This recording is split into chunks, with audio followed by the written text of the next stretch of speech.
अमावस की रात थी और आसमान में चांद बिल्कुल भी नजर नहीं आ रहा था। गांव के पास के शमशान घाट पर घना अंधेरा फैला हुआ था।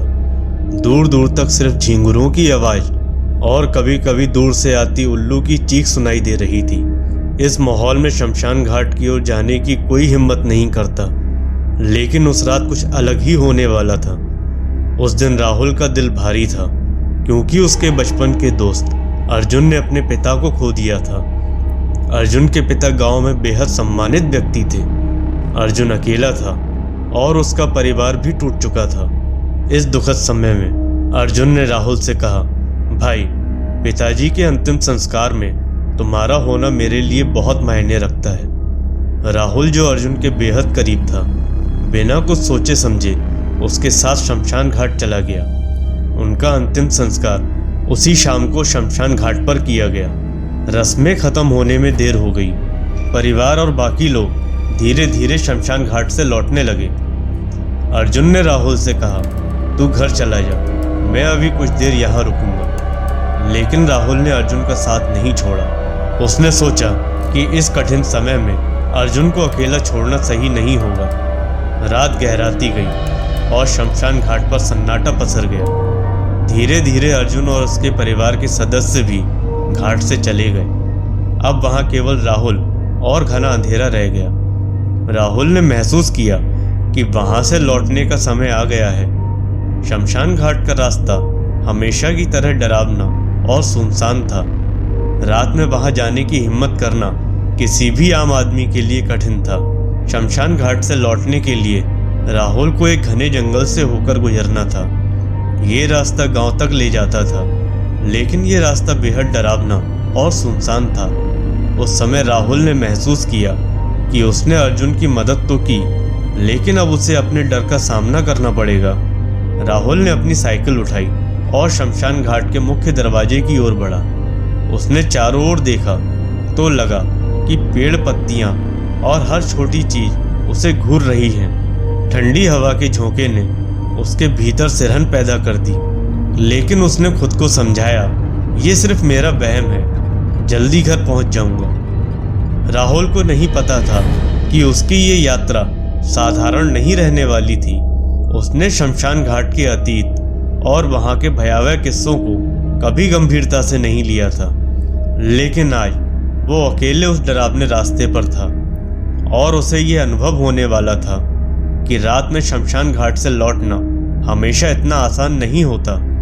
साइकिल चलाते हुए राहुल को महसूस हुआ कि साइकिल का पिछला पहिया भारी हो गया है।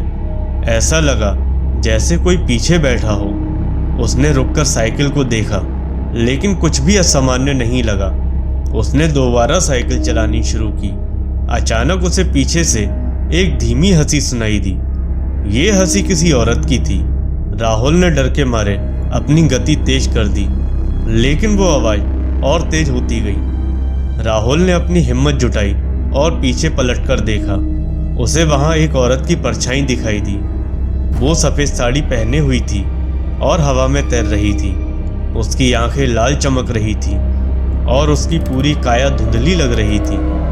वो परछाई राहुल की तरफ बढ़ने लगी। राहुल के हाथ पैर कांपने लगे। उसने साइकिल छोड़कर भागने की कोशिश की, लेकिन उसके पैर जकड़ गए।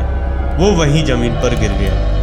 परछाई ने अपनी लंबी और नुकीली उंगलियां उसकी तरफ बढ़ाई। राहुल ने जोर से चिल्लाने की कोशिश की, लेकिन उसकी आवाज गले में ही अटक गई।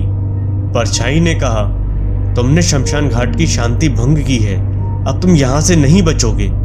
राहुल ने फिर से साइकिल उठाई और घबराहट में साइकिल को तेजी से पैडल मारने की कोशिश की, लेकिन साइकिल जैसे किसी अदृश्य बल से खिंचकर गिर पड़ी।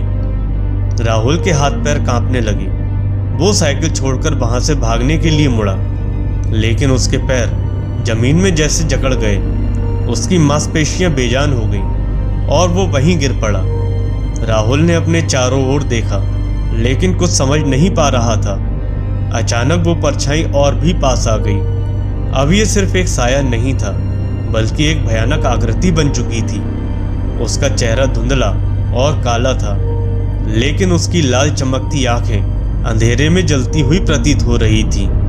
उसकी लंबी और नुकीली उंगलियां मानो किसी शिकारी के पंजों जैसी थी, जो धीरे धीरे राहुल की ओर बढ़ रही थी। राहुल के दिल की धड़कन इतनी तेज हो गई कि वो अपनी ही सांसों की आवाज सुन सकता था। उसकी पूरी कोशिश थी कि वो चीखे, लेकिन उसका गला मानो किसी ने कसकर बंद कर दिया था। उसकी आवाज हलक में ही दब गई। तभी परछाई ने डरावनी आवाज में कहा, "ये स्थान मृत आत्माओं का है, यहाँ जिंदा इंसानों का कोई काम नहीं। अब तुम यहाँ से नहीं बचोगे।"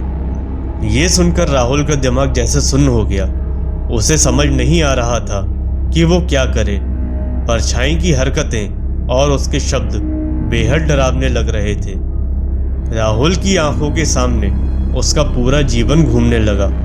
राहुल को लगने लगा कि शायद ये उसकी आखिरी रात है। राहुल को यकीन हो गया था कि वो अब बच नहीं पाएगा। वो सोचने लगा कि क्या उसकी मौत इसी सुनसान जंगल और शमशान घाट के बीच होगी। परछाई ने अपनी उंगलियां राहुल के गले की ओर बढ़ाई। जैसे ही उसने उसे छूने की कोशिश की, राहुल ने अपनी पूरी ताकत जुटाकर जोर से चिल्लाने की कोशिश की। उसकी चीख शायद इतनी जोरदार थी कि पास के पेड़ों पर बैठे पक्षी उड़ गए। लेकिन उसकी चीख के साथ ही परछाई ने एक तेज और भयानक हंसी के साथ कहा, "यह सिर्फ एक शुरुआत है।" अब राहुल पूरी तरह हिम्मत हार चुका था। उसकी सांसें तेज हो रही थीं और परछाई उसकी ओर धीरे धीरे बढ़ रही थी। वो अपनी जान बचाने के लिए कुछ भी करने को तैयार था, लेकिन उसके दिमाग में कोई उपाय नहीं सूझ रहा था। तभी उसे अपनी दादी की बताई हुई बात याद आई कि हनुमान जी का नाम लेने से बुरी आत्माएं दूर भाग जाती हैं। राहुल ने अपनी लड़खड़ाती जुबान और कांपते शरीर के साथ जोर लगाकर हनुमान चालीसा का पाठ करना शुरू किया। जय हनुमान ज्ञान गुण सागर, जय कपीस तिहुँ लोक उजागर। राहुल के शब्द धीमे और टूटी फूटी आवाज में निकल रहे थे, लेकिन उसमें गहरी श्रद्धा और विश्वास था। जैसे ही उसने पाठ करना शुरू किया, परछाई अचानक ठहर गई। उसकी लाल आंखों की चमक धीरे धीरे मंद पड़ने लगी और उसके चारों ओर का घना अंधकार भी हल्का होने लगा। तभी एक तेज हवा का झोंका आया। ऐसा लग रहा था जैसे कोई अदृश्य शक्ति वहां मौजूद थी। परछाई ने एक डरावनी चीख मारी और धुएं में बदलकर गायब हो गई। शमशान घाट की भयावहता भी मानो उसी के साथ छटने लगी। राहुल का शरीर अब भी थरथरा रहा था, लेकिन वो समझ गया था कि हनुमान जी की कृपा से उसकी जान बच गई थी। राहुल ने किसी तरह खुद को संभाला और पूरी ताकत लगाकर वहां से भाग निकला। घने जंगल को पार करते हुए वो सुबह होने से पहले गांव पहुंच गया। वहां के बुजुर्गों ने उसकी हालत देखकर उससे पूछा कि क्या हुआ। राहुल ने कांपती हुई आवाज में पूरी घटना सुनाई। एक बुजुर्ग ने कहा, "बेटा, तुमने बहुत बड़ी गलती की इतनी रात में शमशान घाट की ओर अकेले जाकर। अगर आज तुमने हनुमान जी का नाम ना लिया होता तो तुम शायद अब हमारे साथ नहीं होते।" उस रात के बाद राहुल ने कभी भी रात को शमशान घाट की ओर अकेले कदम नहीं रखा। उसने गांव वालों को भी सख्त चेतावनी दी, शमशान घाट से लौटते समय कभी अकेले मत जाओ, वहां की परछाई तुम्हारा पीछा कर सकती है। गांव के लोग अब रात में शमशान घाट की ओर जाने से डरते थे। ये कहानी गांव में एक सबक बन गई। हर व्यक्ति ने इसे गंभीरता से लिया और खुद को ऐसी गलती करने से बचाने की ठान ली। हालांकि इस घटना के बाद राहुल ने खुद को सामान्य करने की पूरी कोशिश की, लेकिन उसके भीतर का डर कभी खत्म नहीं हुआ। जब भी वो अपनी परछाई देखता, उसे लगता कि वही भयानक परछाई अब भी उसका पीछा कर रही है। वो आज भी रात को अकेले निकलने से घबराता है और हर मोड़ पर हनुमान जी का नाम लेता है।